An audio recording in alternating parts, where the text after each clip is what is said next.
What if the scariest monster isn't hiding outside your door, but slowly rotting your mind from within? Tonight, we'll descend into the chilling world of psychological horror, where silence becomes louder than screams, and the real terror is not in what you see, but in what you feel. Isolation has always been more than just a backdrop in horror stories. It is not just empty space, it is a weapon. Unlike slashers or supernatural monsters that leap at you from the dark, isolation waits. It doesn't need to chase you. It sits inside your head, creeping in slowly until you can tell whether the shadows on the wall are real or just your imagination tearing itself apart. Think of the empty room. At first, it feels peaceful, a quiet retreat, but the longer you sit there, the more the silence changes shape. The clock ticking on the wall becomes unbearable.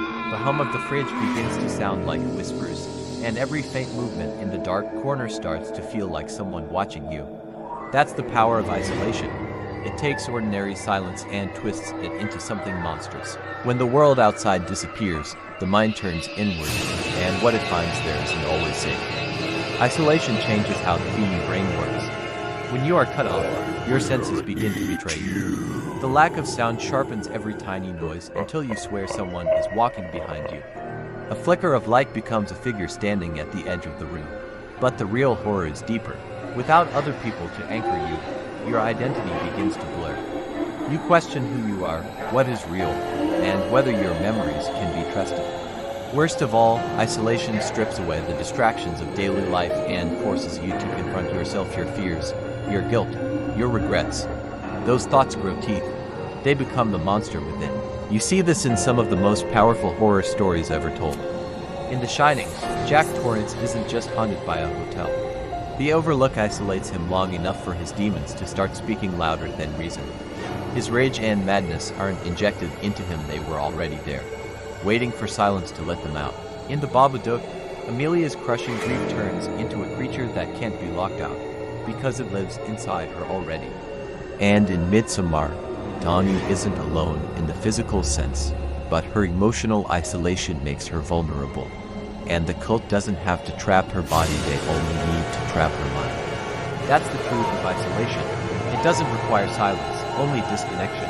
Filmmakers know how terrifying this is, and they use every trick in the book to pull us into that same suffocating headspace. Sound design plays with our nerves, long stretches of silence, strange distortions, sudden cracks that mimic hallucinations. Visual framing tells the same story, wide, empty shots that make characters look swallowed by space, or tight claustrophobic close-ups that trap us in their fear.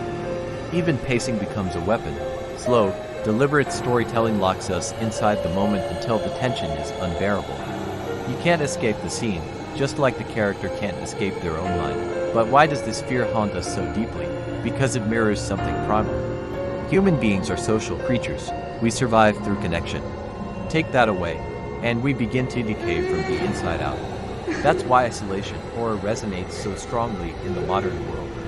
After the pandemic, millions of people felt the silence of empty rooms, the weight of days without human contact. Many discovered the truth. Maybe the scariest thing isn't death, but the idea of being left completely, endlessly alone. This type of horror doesn't need blood or gore. It simply holds up a mirror and forces us to look. And what we see staring back is not a monster, but ourselves. So I'll leave you with this thought. What's the longest you've ever been truly alone? Did the silence comfort you? Or did it begin to whisper? If you've ever felt that creeping dread, you already know the monster of isolation. And maybe, just maybe, it's still sitting quietly in the corner of your room right now, waiting for the lights to go out.